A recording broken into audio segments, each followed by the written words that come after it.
Current के syllabus में जो कॉन्सेप्ट पढ़ाना था वो पढ़ा दिया। आज हम कॉन्सेप्ट ऑफ फिजिक्स से पहले एक बार एक किताब से पूरा A to Z करो, कुछ क्वेश्चंस डिस्कस कर देंगे जो मुझे लगता है कि कुछ बच्चों को पूछना होगा। यूजुअली कुछ बच्चों को पूछना आता है, बहुत लोग तो ऑलमोस्ट कर लेते हैं सब, तो उनको मैं डिस्कस कर देता हूं। और ये लेक्चर आप तभी अटेंड करें जब आप सुनिश्चित कर लें कि जो मैंने दिया था क्वेश्चंस उसको आप पूरा ट्राई कर चुके। ठीक है, बिना पूरा ट्राई किए आप सॉल्यूशन नहीं देखोगे, ये क्लास अटेंड नहीं करोगे। ठीक है, इसका मतलब ये नहीं कि कभी नहीं अटेंड करोगे, मतलब कर लीजिए जल्दी, तब इसको जल्दी कर डालिए। ठीक है, एक जो इसमें कुछ क्वेश्चन को बच्चों को क्वेश्चन नंबर 5 पूछना रहता है। देखो, क्वेश्चन नंबर 5 पूछना रहता है, 5वां। और 5th आप देखिए, करंट दिया हुआ है 1 एम्पियर और एरिया दिया है 1 मिलीमीटर स्क्वायर। तो मिलीमीटर स्क्वायर को मीटर स्क्वायर में करो तो -6 मीटर स्क्वायर। और हमको पूछ रहा है ड्रिफ्ट वेलोसिटी, तो ड्रिफ्ट वेलोसिटी होता है J बराबर NeVd। तो J हमको पता हो गया, तो J हो जाएगा 1 डिवाइडेड बाय 10⁻⁻⁶ I/A। N हमको निकालना पड़ेगा। इलेक्ट्रॉनिक चार्ज पता है 1.6 into 10⁻⁻19 coulomb into drift velocity हमको निकालना है, और N अभी हम लोग निकाल लेते हैं। तो N जो निकालना है नंबर ऑफ इलेक्ट्रॉन्स नहीं है, ये नंबर ऑफ फ्री इलेक्ट्रॉन्स हैं पर यूनिट वॉल्यूम। सो ये है यूनिट वॉल्यूम में नंबर ऑफ फ्री इलेक्ट्रॉन्स, ये है यूनिट वॉल्यूम में number of free electrons. Free electrons, not total electron. Free electron की संख्या है यूनिट वॉल्यूम में 1 मीटर क्यूब में। तो ये तो केमिस्ट्री का चीज हुआ है निकालना। तो यदि आप 1 मीटर क्यूब कॉपर लेते हो तो उसका वजन होगा 9000 केजी, क्योंकि डेंसिटी है 9000 केजी पर मीटर क्यूब। तो इसका मतलब 1 मीटर क्यूब में इतना केजी मास होगा, तो कितना ग्राम होगा अपॉन 63.5 इतना इंटू 10⁻³ कर दो, तो इतना ग्राम हो गया। और एटॉमिक नंबर से डिवाइड कर दो, ये नंबर ऑफ इतना मोल एटम्स हो गए, इतने मोल एटम्स हो गए, ये नंबर ऑफ मोल्स हो गया। अब एटम की संख्या निकालो तो एवोगैड्रो नंबर से मल्टीप्लाई करो, तो 6.2 इंटू 10⁻23। ये क्या मिला? 1 मीटर क्यूब में नंबर ऑफ, ठीक है, एटम्स निकल गया कॉपर का। ये समझे? नंबर ऑफ मोल्स निकाल लिए, multiplied by Avogadro number is the number of atoms. अब इसमें पढ़ोगे, क्वेश्चन दिया हुआ है कि एक एटम जो है एक फ्री इलेक्ट्रॉन कंट्रीब्यूट करता है। यहां टोटल इलेक्ट्रॉन से मतलब नहीं है, तो लिखा है किताब में, पढ़ के देखो, कॉन्सेप्ट ऑफ फिजिक्स निकाल के देखो, बुक निकाल लो, कि एक एटम जो है पूरे लैटिस में एक फ्री इलेक्ट्रॉन कंट्रीब्यूट करता है। इसका मतलब यही हो जाएगा नंबर ऑफ फ्री इलेक्ट्रॉन्स। और कितने मीटर क्यूब में निकाले? 1 मीटर क्यूब में, यही N हो जाएगा। अब N का वैल्यू यहां पुट करो और सॉल्व करो, और तब Vd निकालो। अब क्या करेंगे? बच्चे कहेंगे इतना कर ही देते, कैलकुलेशन कर ही लेंगे, तो वहां नहीं कर पाओगे। आदत रखो, वहां बोर हो जाओगे और सब छूट जाएगा। एंजॉय करो कैलकुलेशन का। कंपटीशन में कैलकुलेशन ही कैलकुलेशन होते हैं। समय बदल चुका है, खराब से खराब क्वेश्चन देने का कोशिश करते हैं।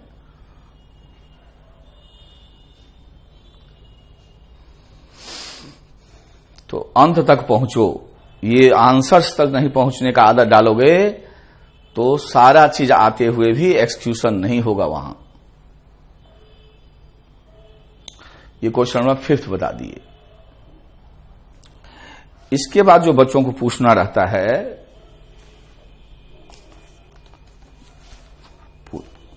ठीक है, इधर तो कोई खास हमको दिखता नहीं। क्वेश्चन नंबर 15 पूछना रहता है, 15।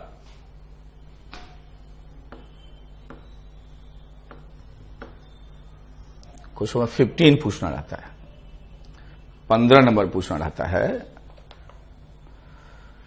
तो ये जो है, ये इंस्ट्रूमेंट में जीरो एरर है, इंस्ट्रूमेंट है जीरो एरर है। तो पोटेंशियल डिफरेंस मेजर कर रहे हैं और करंट भी मेजर कर रहे हैं आमीटर और वोल्ट मीटर से। तो इसमें जरा देखो, आमीटर ठीक है लेकिन वोल्ट मीटर में जीरो एरर है। आमीटर ठीक है, पढ़ लो, वोल्ट मीटर में जीरो एरर है। जीरो एरर का मतलब हुआ कि जब बिना रीडिंग का ही रीडिंग है, या तो रीडिंग आगे है या तो रीडिंग पीछे है। तो पॉजिटिव जीरो एरर है कि निगेटिव जीरो एरर, ये नहीं दिया है, कुछ भी मान लेंगे, कुछ भी मान लेंगे। तो दिया है जब मान लीजिए वोल्ट मीटर का रेसिस्टेंस आर हो,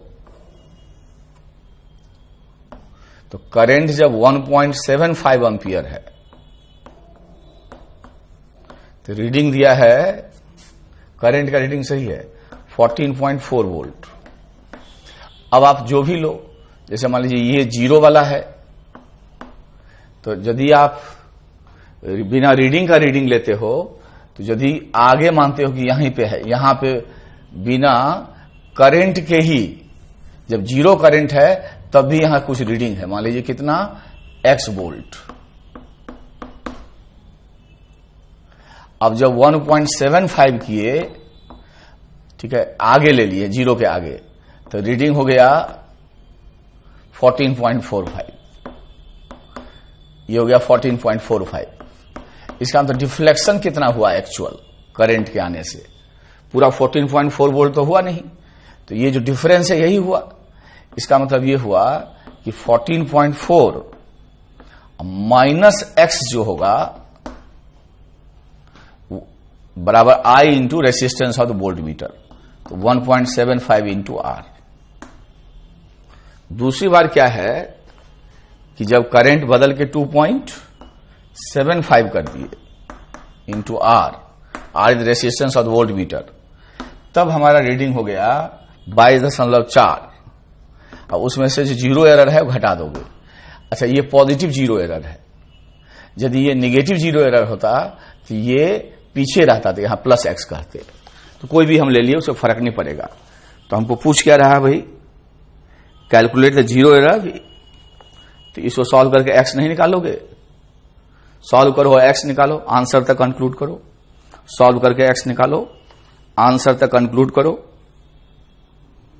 आंसर तक कंक्लूड करो, आंसर तक कंक्लूड करो, आंसर तक कंक्लूड करो।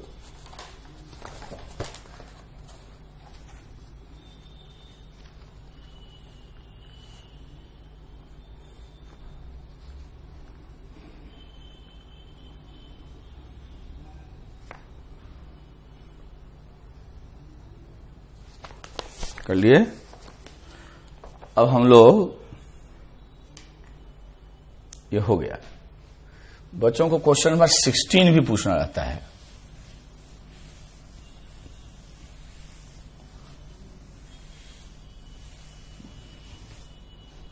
बच्चों को क्वेश्चन नंबर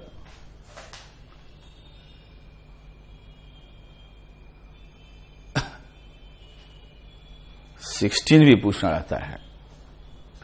तो ये माना जाता है कि वो जो वोल्ट मीटर है उसका रेसिस्टेंस बहुत ज्यादा है, जब तक ना दिया रहे, ऑलमोस्ट करंट को नहीं जाने देगा, और आमीटर का रेसिस्टेंस ऑलमोस्ट नेग्लिजिबल है, और यदि कुछ दिया है तो उतना लेंगे। तो ये वोल्ट मीटर है, और ये बैटरी है, ईएमएफ ई है और इंटरनल रेजिस्टेंस स्मॉल आर है, और ये स्विच है। एक बार क्वेश्चन अपने से पढ़ लीजिए, अपने से। क्वेश्चन नंबर 16 है ये, पढ़ लीजिए अपने से। लिखा है वोल्ट मीटर का रेजिस्टेंस बहुत ज्यादा है, आमीटर का रेजिस्टेंस, आमीटर के पास कुछ है, जीरो नहीं है, there is some resistance. Volt metre की रीडिंग है 1.52 वोल्ट जब स्विच ओपन है, ये ओपन है, एस इज ओपन। तो एस ओपन है तो ये सर्किट इफेक्टिव होगा, तो करंट इधर से जाएगा और इधर जाएगा, और ये रेजिस्टेंस इतना ज्यादा है कि ये करंट जीरो हो जाएगा ऑलमोस्ट। अब ये करंट यदि ऑलमोस्ट जीरो हो जाएगा, इसका मतलब इसमें कोई ड्रॉप नहीं होगा। इसका मतलब जो वोल्ट मीटर का रीडिंग है वो ईएमएफ के बराबर होगा, ये वोल्टेज तो खाएगा नहीं क्योंकि करंट ही नहीं है। इसका मतलब ये डायरेक्टली हमको ईएमएफ का वैल्यू हो गया, ये हो गया। अब हम क्या किए, स्विच क्लोज कर दिए, तो करंट तो इधर नहीं जाएगा, लेकिन जो करंट इसमें रहेगा वही इसमें आ जाएगा। तो इसमें देखो कितना करंट दिया है, साइज रीडिंग 1 एम्पियर।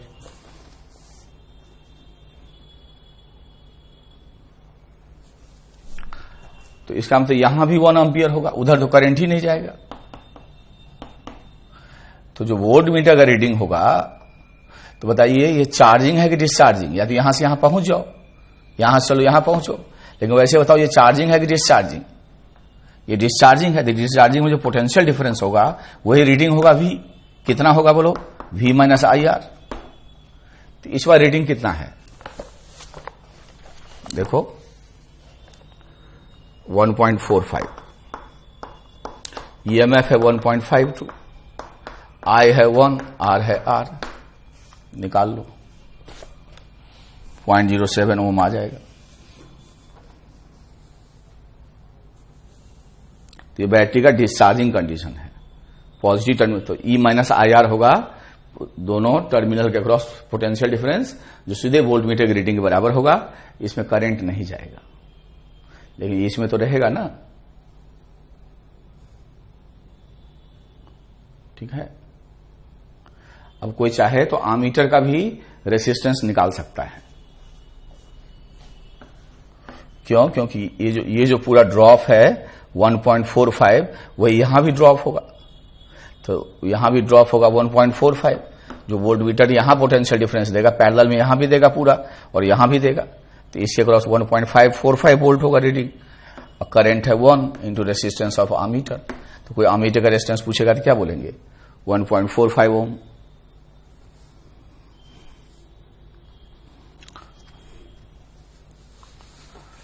अब ये 17 से 22 तक जो है थोड़ी देर के बाद हम करते हैं। पहले कुछ और आसान, इसमें 1-2 करना होता है, तो और पहले कुछ आसान से कर लेते हैं, थोड़ा मन लग जाएगा हम लोगों का, ठीक है। तो मैं थोड़ा 23 से लेके पहले 33 तक चलूं, तो 23 से लेके 33 तक चलूं। किसी को कुछ पूछना हो तो एक जो बच्चे पूछते हैं क्वेश्चन नंबर 27 कभी कभी पूछ देते हैं, पूछना नहीं चाहिए लेकिन पूछ देते हैं, ठीक है। क्वेश्चन नंबर 27,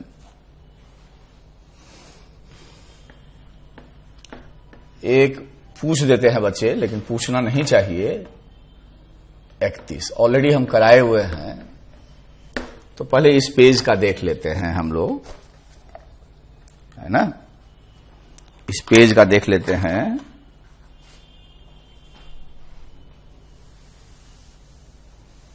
धीरे धीरे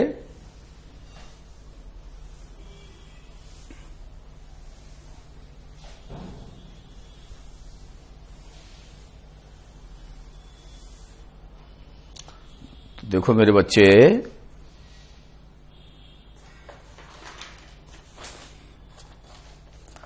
सत्ताईस देखो बल्ब का फिलामेंट है, 2 फिलामेंट है,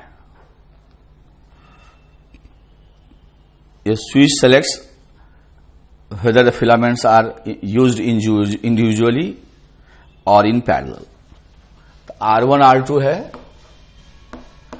तो या तो खाली R1 यूज करोगे, या तो खाली R2 यूज करोगे, या R1 R2 को पैरेलल में लोगे। ये तीन ऑप्शन है तुम्हारे पास।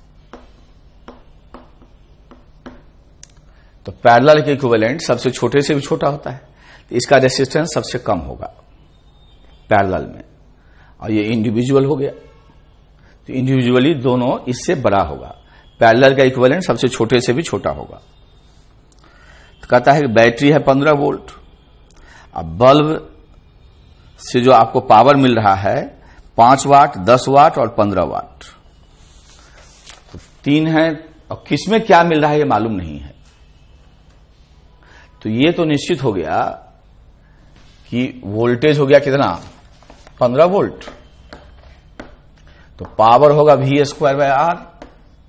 तो R जिसमें कम होगा उसमें पावर सबसे ज्यादा होगा, तो पैरेलल वाला जो है उसमें R सबसे कम होगा। तो इसका मतलब जो आपका 15 वाट है वो पैरेलल वाला है।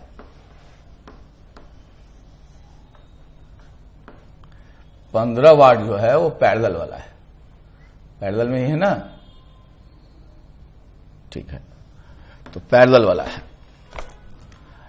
इसका मतलब हुआ कि 5 वाट और 10 वाट जो है वो इंडिविजुअल है। तो कोई एक इसमें R1 है तो दूसरा R2 है। कौन R1 है, कोई R2 है, इससे फर्क नहीं पड़ता। कोई एक R1 है तो इसका मतलब R1 5 वाट है तो R2 10 वाट वाला है। तो R यहां से निकाल लेंगे, V²/पावर,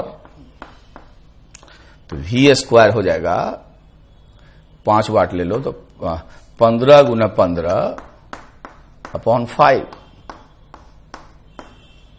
तो रेसिस्टेंस हो जाएगा 45 ओम। फिर ये R1 हो गया तो R2 हो जाएगा 15 × 15/10 22.5।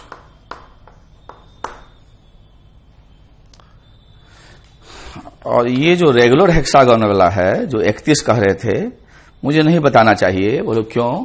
क्योंकि मैंने खुद ही क्लास में कराया है। ये शॉर्ट सर्किटिंग समझते हो? जैसे 32 देखो ऐसे है, 10 ओम और ये 20 ओम है, और ये 3 वोल्ट है। तो जब ओपन है तो करंट हो जाएगा 3/30, 0.1 एम्पियर। अब उसके बाद सेकेंड केस में क्या किए कि इसको ऐसे ज्वाइन कर दिए। तो जब इसको 0 रेसिस्टेंस के वायर से ज्वाइन कर दोगे तो ये और ये सेम पोटेंशियल पे हो जाएंगे, और जब ये दोनों सेम पोटेंशियल पे हो जाएंगे तो इस रेसिस्टेंस से करंट नहीं जाएगा, और कहेंगे ये रेसिस्टर शॉर्ट सर्किटेड हो गया।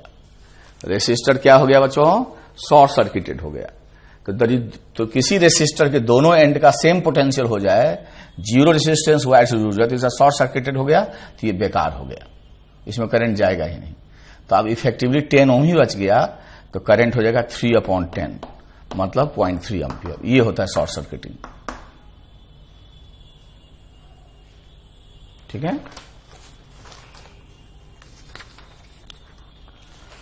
अब हम लोग पहले 34 से लेके 34 से लेके मान लो 50 तक करते हैं, फिर देखते हैं। ठीक ना?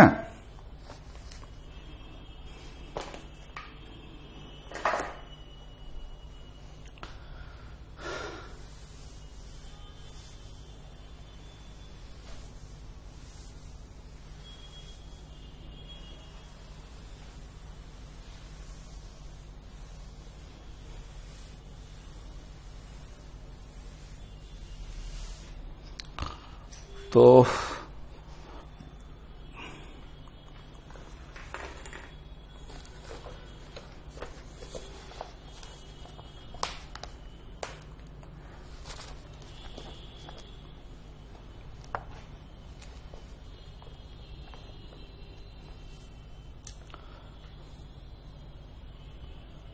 तो 35 में कोई दिक्कत नहीं होना चाहिए।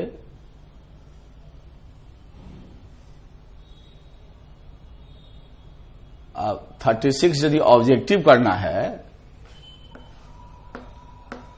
तो सीधे कह देंगे E1 R1, ठीक है। R3 को थोड़ा बाहर से निकाल लेते हैं तो अच्छा रहेगा। E2 और क्या R2, और ये R3 है, इसको बाहर से निकाल लो। तो ऑब्जेक्टिव करने का बताते हैं मेथड। ये A है और ये B है, और VA माइनस VB निकालना है शॉर्टकट। तो ग्रुपिंग ऑफ सेल पढ़ाए होंगे, ग्रुपिंग ऑफ सेल पढ़ाए होंगे, ठीक है।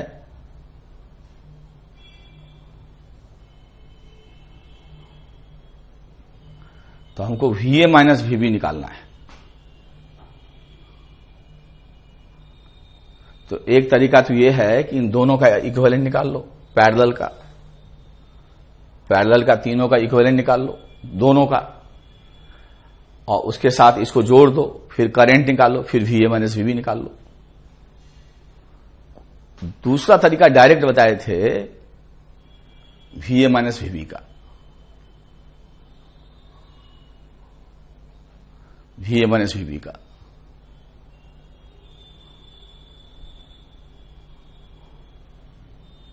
ठीक है, फिर बता देते हैं कि VM ऐसे E1 हो, ऐसे R1 हो, ऐसे E2 हो, ऐसे R2 हो, तीनों पॉजिटिव है। ऐसे E3 हो, ऐसे R3 हो, और आपको VA माइनस VB निकालना हो तो इसका डायरेक्ट फॉर्मूला याद रखिए सीधे।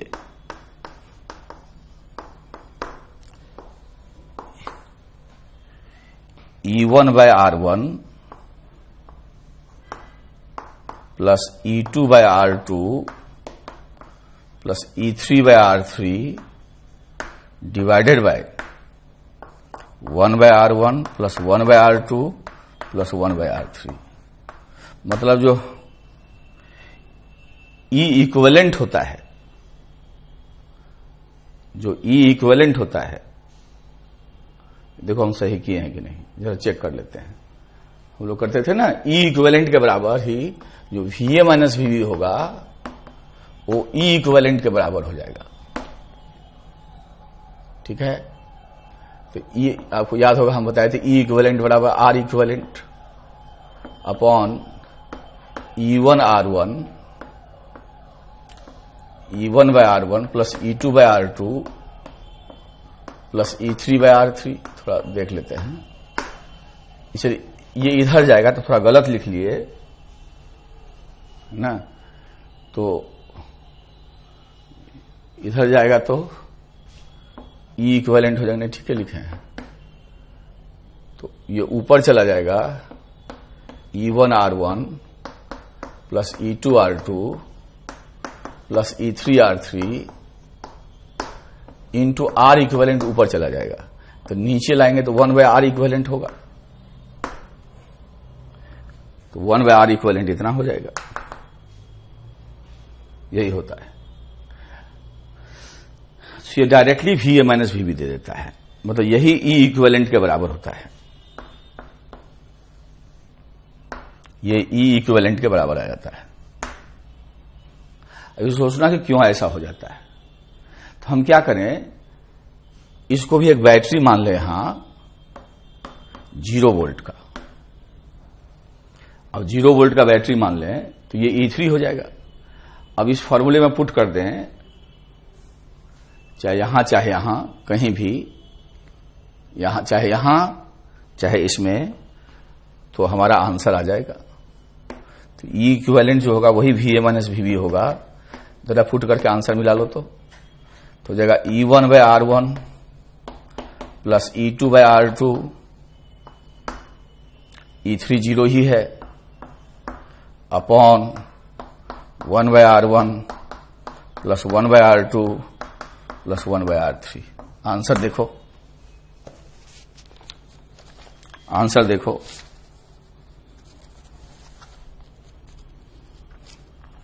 अब सोचना है कि ये केस क्यों हुआ।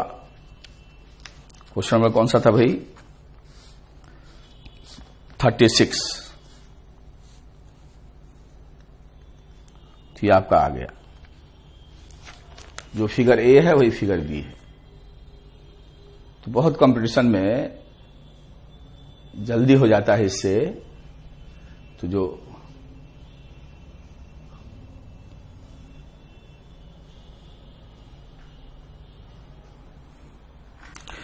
ये कैसे हो जाता है,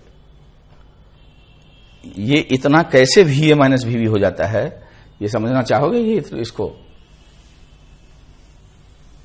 ये कैसे हो जाता है ये समझना चाहोगे? तो क्या करेंगे हम समझने के लिए, VA माइनस VB के साथ एक एक्सटर्नल रेसिस्टेंस जोड़ देंगे, और ये जो एक्सटर्नल रेसिस्टेंस है उसमें उसका वैल्यू ले लेंगे इनफाइनाइट, समझने के लिए। अब ये एक्सटर्नल रेसिस्टेंस हो गया, और एक्सटर्नल रेसिस्टेंस ले लेंगे इनफाइनाइट।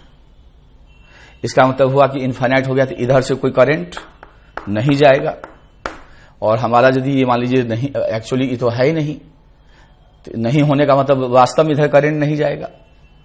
तो ए बी में कोई वायर तो जुड़ा नहीं है, इसका ए और बी ओपन है बाहर से। ओपन का मतलब होता है इनफाइनाइट रेसिस्टेंस, ओपन का मतलब इनफाइनाइट रेसिस्टेंस। तो हम अपने मन से ए बी के बीच में इनफाइनाइट रेसिस्टेंस जोड़ दिए। अब इन तीनों के ग्रुपिंग का इक्विवेलेंट निकाल लें, तो इन तीनों के ग्रुपिंग का इक्विवेलेंट हो जाएगा ई इक्विवेलेंट, और बोलो आर इक्विवेलेंट, जहां ई इक्विवेलेंट इतना होगा।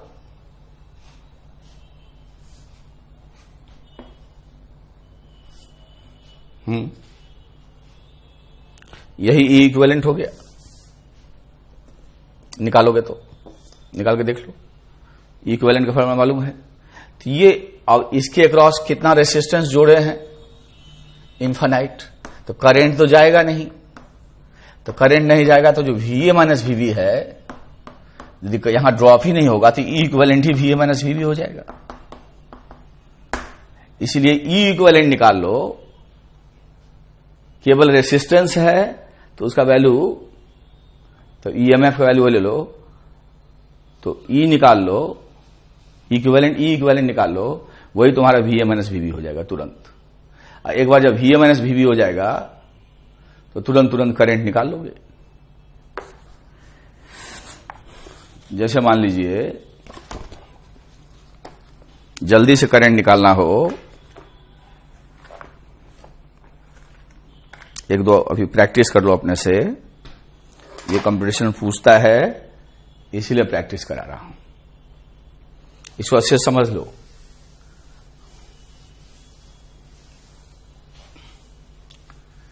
ये हमको ई इक्विवेलेंट का हमारा फॉर्मूला है।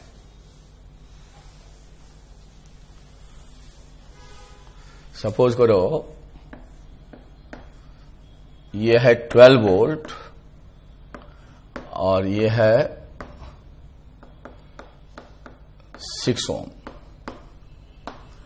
ये है 6 वोल्ट और ये है 3 ओम।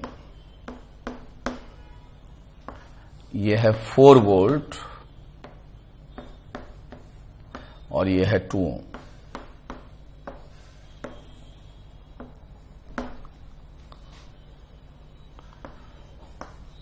कोई पूछेगा कि find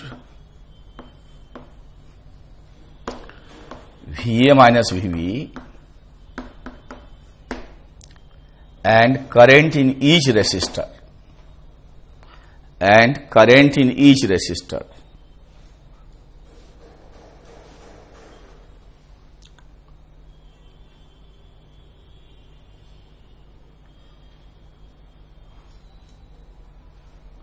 current in each resistor, प्रत्येक रेसिस्टर में करंट भी निकालो। तो ऐसा करो, वीडियो रोक के जरा इसको कर डालो, तो करो। तो आई होप आप कर लिए होंगे क्वेश्चन। तो मान लीजिए ग्रुपिंग ऑफ सेल्स करें, और दो ढंग से कर सकते हैं। पहले इन दोनों का इक्विवेलेंट निकाल लें, और तब एक सिंगल लूप का प्रॉब्लम हो जाएगा, और भी VA-VB निकाल लें। एक तो ये ज्यादा समझ में आता है। दूसरा मैंने कहा कि आप ये मान लो कि इस AB के क्रॉस इनफाइनाइट रेसिस्टेंस जुड़ा है।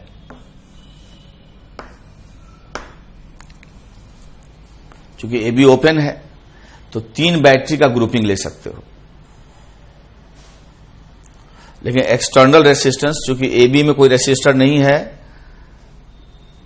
ठीक है, तो सर्किट जब ओपन रहता है तो इनफाइनाइट रेसिस्टेंस, करंट नहीं जाएगा। अब इन तीनों का ग्रुपिंग का इक्विवेलेंट निकाल लो। तो इसका जो तीनों के पैरेलल का हो जाएगा 6 3 का 2, 2 2 का 1, तो E इक्विवेलेंट हो गया अपॉन R इक्विवेलेंट हो गया 1। अब ये तीनों रेसिस्टर का EMF का सेंस सेम है। इधर ये भी करंट इधर भेजेगा, ये भी इधर भेजेगा, ये भी इधर भेजेगा, तो तीनों मिलके इसमें एक ही सेंस में भेजेगा। तो बाहर वाले में जो भेजने का सेंस होगा तीनों का एक ही होगा, तो तीनों पॉजिटिव है। मान लीजिए 2 ऐसे रहता, ये उल्टा रहता, तो ये 2 प्लस लेते तो ये वाला माइनस लेते। तो E1/R1 करेंगे तब ये 2 हो जाएगा। E2/R2 करोगे तो 2 हो जाएगा, ये भी 2 हो जाएगा।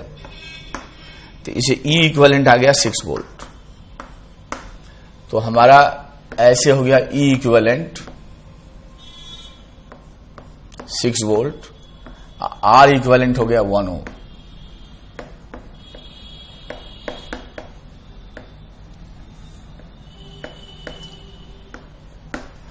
अब इसके क्रॉस जो है AB के क्रॉस, AB ओपन है। AB बेसिक इनफाइनाइट रेसिस्टेंस का मतलब ओपन है। इनफाइनाइट रेसिस्टेंस का मतलब ओपन है, तो ओपन होगा तो इसमें करंट नहीं होगा। तो करंट नहीं होगा तो VA-VB जो होगा ये तभी होगा जब ओपन होगा। ऐसे मतलब उसके अक्रॉस यदि जोड़ना भी चाहो तो इनफाइनाइट रेसिस्टेंस जोड़ सकते हो। ऐसे इसको ऐसे ऊपर कर लिए तो बात एक ही हुआ। तो इसका मतलब ऐसे केस में तुरंत कह देंगे VA-VB बराबर E इक्विवेलेंट के बराबर हो जाएगा। 6 वोल्ट आंसर हो जाएगा। समझे मेथड? क्वेश्चन में मत बना देना। तो लोग क्या करते हैं, ये दिखाते भी नहीं है, ये तो समझाने के लिए लिखा है। तीनों का E इक्विवेलेंट निकालिए, वही VA-VB कह दिए। अब इस करंट को हम I1 कह दें, इसको I2 कह दें, तो जंक्शन रूल से I3 निकाल लेंगे। ठीक है, तो ये भी डिस्चार्जिंग है। तो डिस्चार्जिंग में VA-VB होगा E-IR1, तो 12-6I1। ये डिस्चार्जिंग का फॉर्मूला है। और नहीं समझ में आएगा तो A से चलेंगे B पे पहुंच जाएंगे। VA ऐसे गए, कोई चेंज नहीं, पॉजिटिव से निगेटिव, -12 करंट का अपोजिट, +6I1 ऐसे आगे VB। इसे हमारा VA-VB हो गया 12-6I1। और VA-VB जो है वो बेसिकली 6 वोल्ट है, निकाले हैं, बराबर 12-6I1। तो 6I1 इक्वल्स टू, इसको इधर ले आए 6, तो I1 आ जाएगा 1 एम्पियर। पॉजिटिव आ गया इसी सेंस में होगा, पॉजिटिव आ गया इसी सेंस में होगा। इसी तरह I2 निकाल लोगे तो वो हो जाएगा VA-VB फिर से 6, इसमें पुट करेंगे ऐसे VA-VB इस ब्रांच में, ये भी डिस्चार्जिंग है, तो 6 - 3I2। तो VA-VB कितना है बताओ? 6। 6 माइनस 3i2, तो i2 आ गया 0, इसमें 0 हो गया। इसका मतलब इधर से जो करंट आया होगा तो इसको निकालोगे i3 तो निगेटिव आ जाएगा, i3 निकाल के देखो निगेटिव आ जाएगा, इसका तो उल्टा होगा, होना भी चाहिए। तो जंक्शन रूल से तुरंत कह देंगे, इन दोनों को जोड़ के इसी में आ जाएगा। तो इसमें तो आया नहीं, इससे जो भी आया इसमें गया, कितना आया 1 एम्पियर। अब इस 1 एम्पियर से VA माइनस VB निकालो, जरूर 6 वोल्ट आ जाएगा इस रास्ते से। समझ में आया?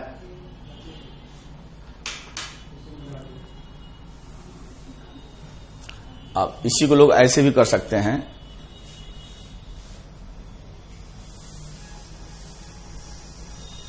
कि पहले इन दो का पैरेलल का ग्रुपिंग ले लें। इन दोनों का पैरेलल का इक्विवेलेंट लेंगे तो E इक्विवेलेंट, ये दोनों पैरेलल में है, पहले दो ही का लो, इसका और इसका, तो 6 3 का हो जाएगा 2 equal to E1 by R1, तो 12 बाय R1 2, दोनों पॉजिटिव है, एक ही सेंस में है, ये भी 2, तो इसे E इक्विवेलेंट तुम्हारा आ जाएगा 8 वोल्ट। इसको VA माइनस VB मत कह देना, क्योंकि दो ही लिए, तीनों लोगे तब होगा। तो इसका मतलब यह हुआ कि हमारा सर्किट हो गया उन दोनों को मिला के कितने वोल्ट का, 8 वोल्ट का, इन दोनों को मिला के। और रेसिस्टेंस कितना हो गया इसका इक्विवेलेंट 2 ओम। तो ये A है और ये B है, अभी सर्किट ओपन नहीं है, इसके साथ जुड़ा हुआ है, ये ओपन नहीं है, 2 का निकाल लिया फिर तीसरे के साथ, तो ये 4 वोल्ट है और ये 2 ओम है। तो 8 वोल्ट की बात चलेगी तो इधर से I आएगा तो इसमें चला जाएगा। तो देखो क्या आता है,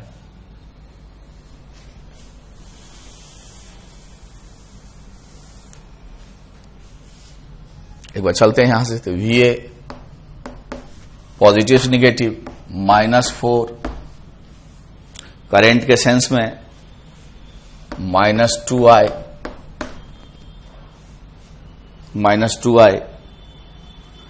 करंट के सेंस में फिर -2i +8 इक्वल टू VA। तो 4 इक्वल्स हो जाएगा 4i, तो I आ जाएगा 1 एम्पियर। तो इसमें 1 एम्पियर आ गया जो आया है। अब आप यहां से VA माइनस VB निकाल लो किसी भी रास्ते से, जरूर 6 वोल्ट आएगा, देखना। VA -8, करंट का अपोजिट प्लस, तो 2 इंटू 1, तो 2 हो गया, 2 इंटू 1, देखो कितना आया VA माइनस VB, 6 वोल्ट आया। देखो अब VA माइनस VB 6 वोल्ट आ जाएगा, तो ये I1 I2 निकाल लेंगे।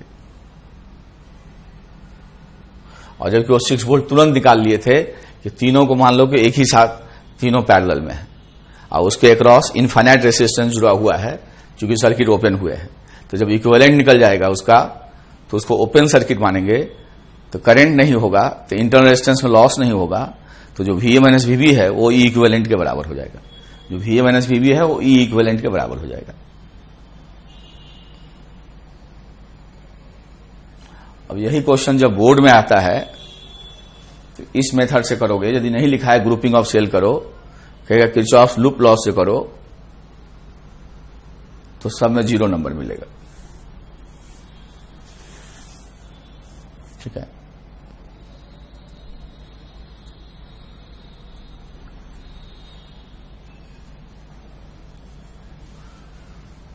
तो जो किरचॉफ्स का लूप लॉ है घूमने वाला, वो यूज करना होता है। कंपटीशन में या एग्जामिनर अच्छा है और लिख दिया कि ग्रुपिंग ऑफ सेल्स से करो, तो चाहे ऑब्जेक्टिव हो चाहे सब्जेक्टिव हो।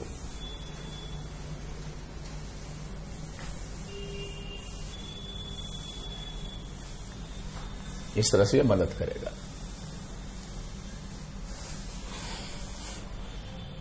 क्वेश्चंस तो करने होंगे आपको, कोई उपाय नहीं है, देयर इज नो अल्टरनेटिव वे।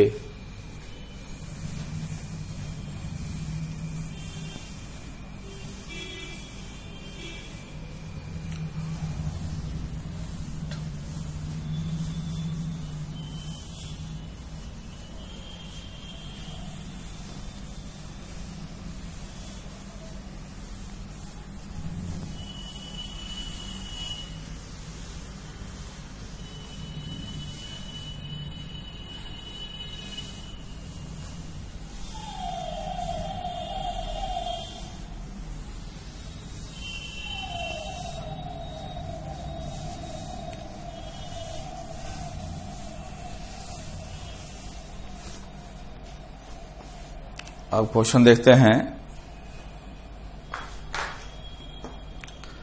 तो यही ग्रुपिंग ऑफ सेल्स यूज करके क्वेश्चन नंबर 37 कर लेना, और इसी यूज करके 38 करना या लूप में घूम के करना। बाकी सब तुमसे हो गया होगा, ठीक है। अब जरा हम मालूम नहीं 44 टाइप का कराते हैं। 44 जो है 44, यदि नहीं हुआ होगा तो आप देखना।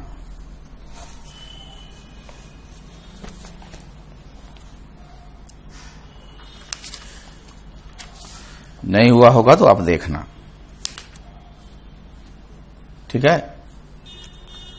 तो जैसे ये क्यूबिकल फ्रेम है, 44 में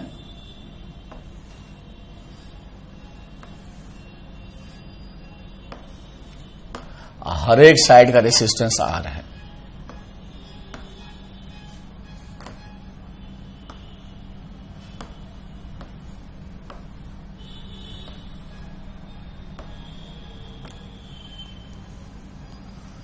तो मान लीजिए A है, B है, ये C है, D है, E है, F है, G है और H।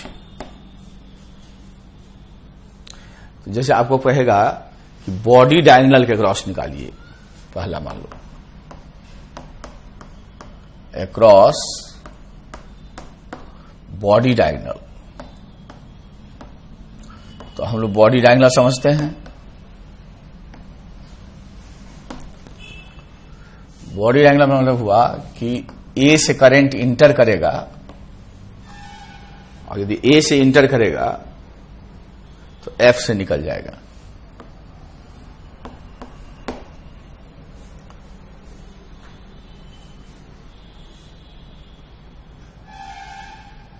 ए से इंटर करेगा तो एफ से निकल जाएगा।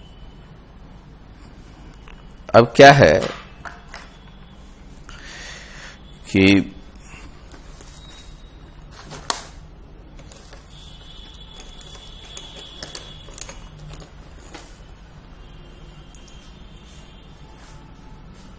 इसको जब आप ट्राई किए होंगे तो थोड़े बहुत सिमेट्री है। तो एक मेथड है यूजिंग सिमेट्री, और सीधा सीधा शुरू में सीरीज पैरेलल नहीं दिखेगा, सिमेट्री के बाद दिखेगा। दूसरा मेथड जो बहुत कॉमनली यूज है वो किरचॉफ्स लूप लॉ यूज करके है, ठीक है। तो लिखो, since series parallel is not obvious, A B के क्रॉस ए एफ के क्रॉस इक्विवेलेंट रेसिस्टेंस निकालना है। इक्विवेलेंट रेसिस्टेंस के cross, since series parallel is not so obvious,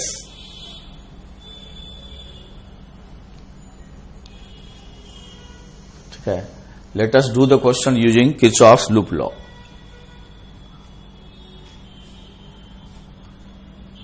अब सपोज करो यहां कोई बैटरी जोड़ दोगे अपने मन से, और ये बैटरी ई हो,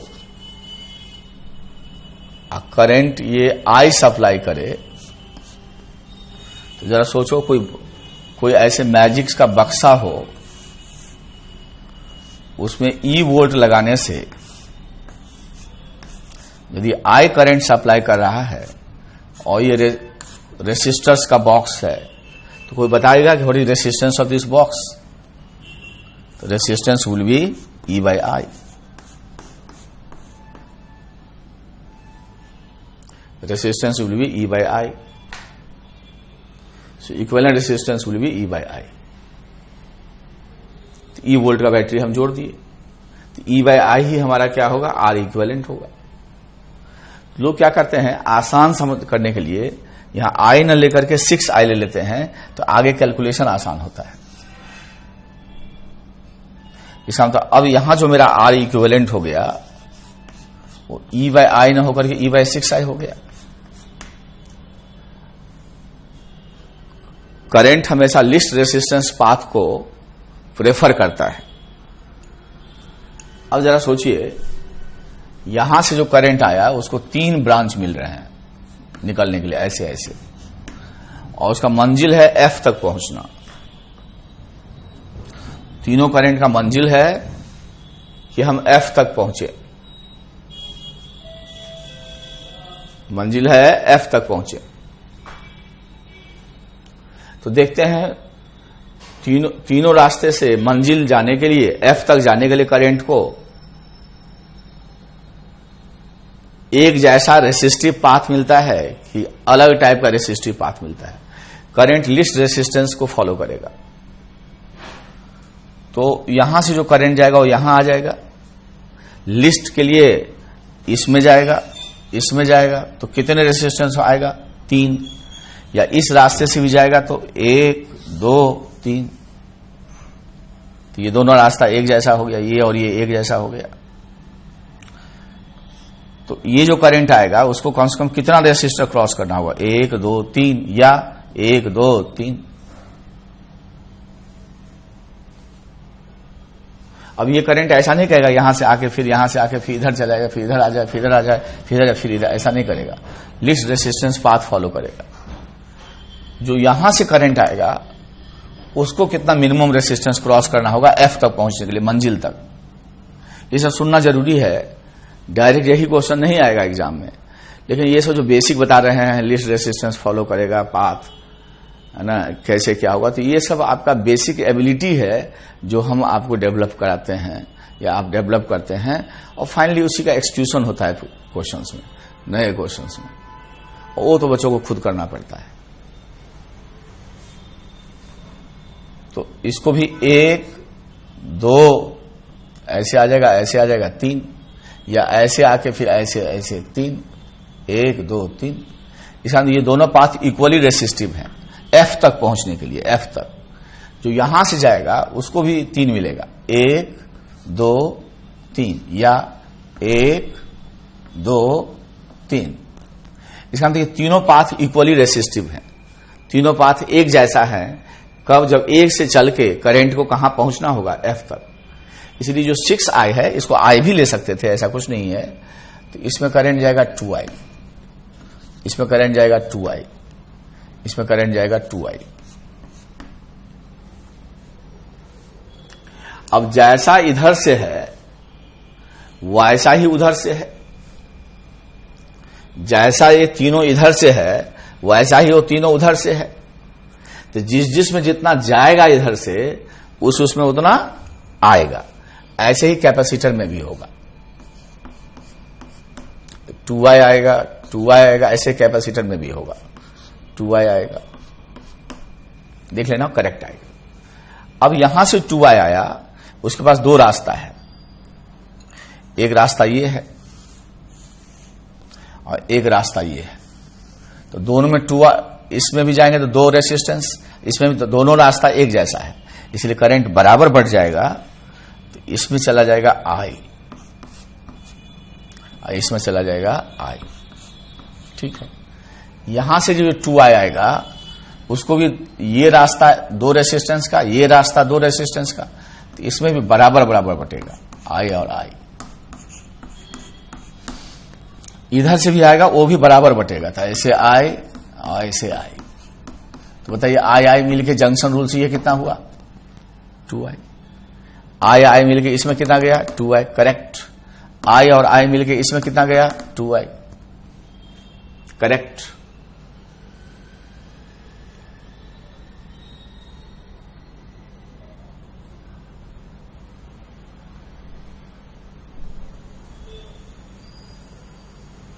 अब A से चलो और किसी भी रेसिस्टर के से होते हुए, डिफरेंट सेट ऑफ रेसिस्टर से होते हुए बैटरी से क्लोज लूप में घूम जाओ। तो लिखोगे using Kirchhoff's loop law.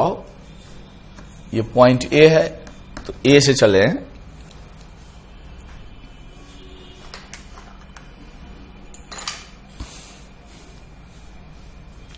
A से चले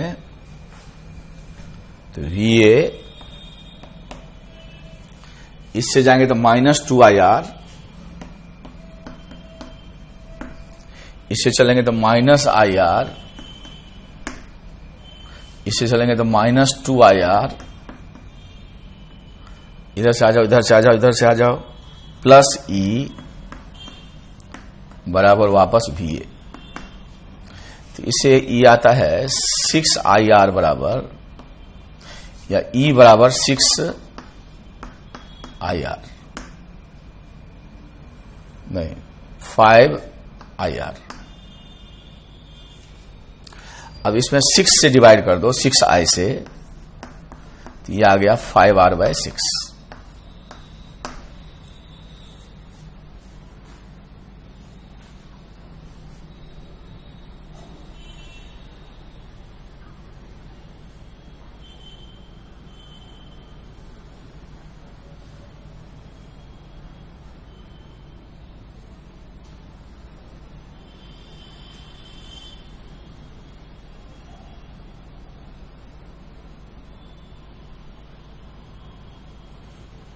यही R इक्विवेलेंट हो गया।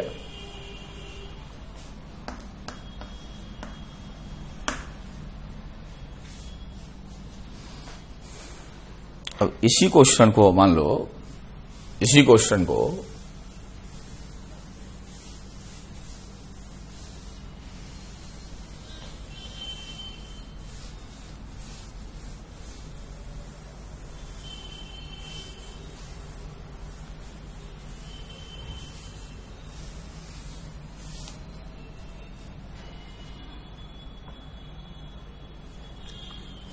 यदि हम ऐसे करें,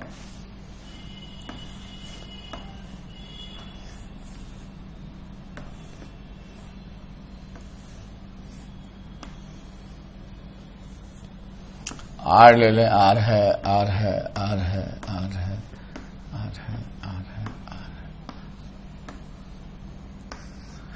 और इसके क्रॉस निकालना है। ये A है और ये कोई पॉइंट मान लो F है, या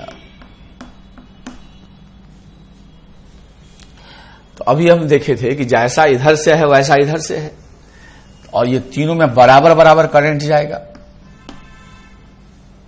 और इन तीनों में बराबर बराबर करंट आएगा। इसका मतलब यहां से जाएंगे तो यहां का पोटेंशियल होगा, माने करो VM-IR, जितना करंट इंटू R। यहां से यहां जाएंगे तो जितना ड्रॉप यहां होगा वही ड्रॉप यहां होगा, I इंटू R, क्यों दोनों में I सेम है। यहां से यहां जाएंगे तो जो यहां से यहां जाएंगे तो कितना ड्रॉप होगा, IR।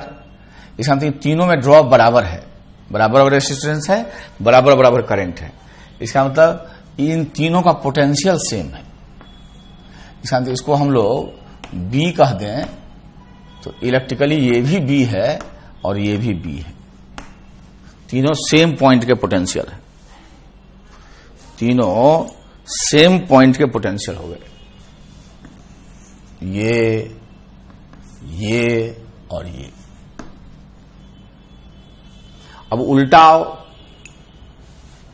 अपोजिट आओ,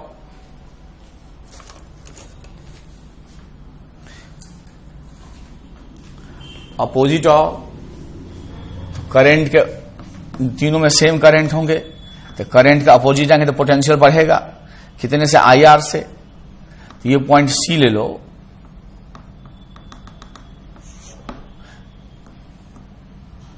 तो इसमें जाएंगे तो उतना ही बढ़ेगा, तो ये भी C ही हुआ, वही करंट होगा इसमें और उतना ही बढ़ेगा।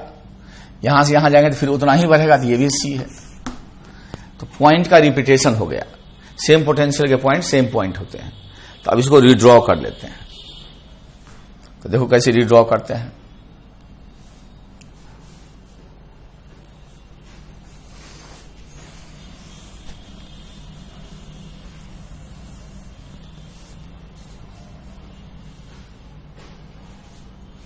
तो यदि इसको रीड्रॉ करते हो तो AF जो टर्मिनल पॉइंट्स है उसको लास्ट में दिखाओ।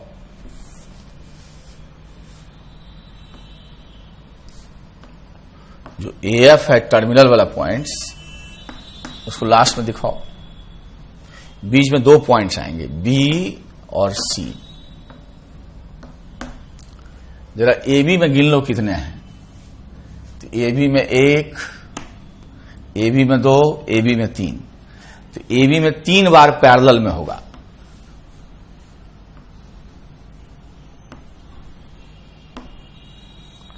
फिर CF में देख लो, CF में इसमें भी 1, 2 और 3।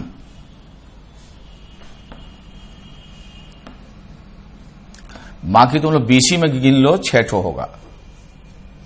BC में गिन लो, अपने से BC में गिन लो, 6 होगा। देख लो, गिन के देख लो BC में।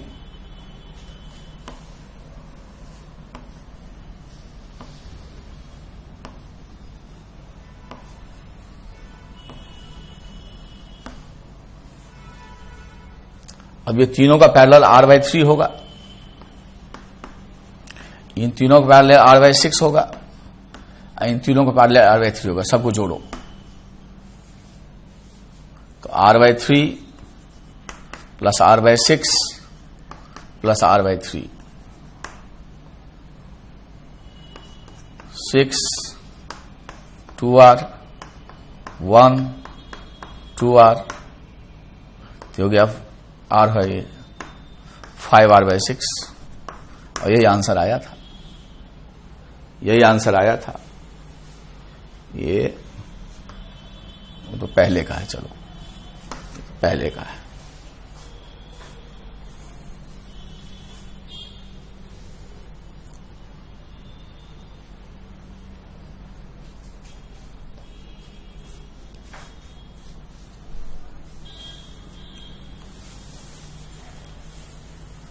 अब इसी में कहेगा फेस डायगोनल, तो इसको करना, और ये सॉल्व है SCB में, नहीं होगा तो ऐसे करंट लेना, ऐसे निकल जाएगा, नहीं होगा तो सॉल्व है ये कहलाता है फेस डायगोनल। इसको करने की कोशिश करना, आसान है। फिर लिखो अक्रॉस एज, एज अब लिखो अक्रॉस एज, एज मतलब यहां से आएगा और यहां निकल जाएगा, तो ये दोनों पॉइंट्स के बीच में एज होगा। ये दोनों क्वेश्चन सॉल्व है कंसेप्ट फिजिक्स में, खुद करना था। अक्रॉस एज एंड अक्रॉस लिख लो face diagonal, across edge and across face diagonal, दोनों सॉल्व हैं। पहले खुद अपने करना, तब फिर करना।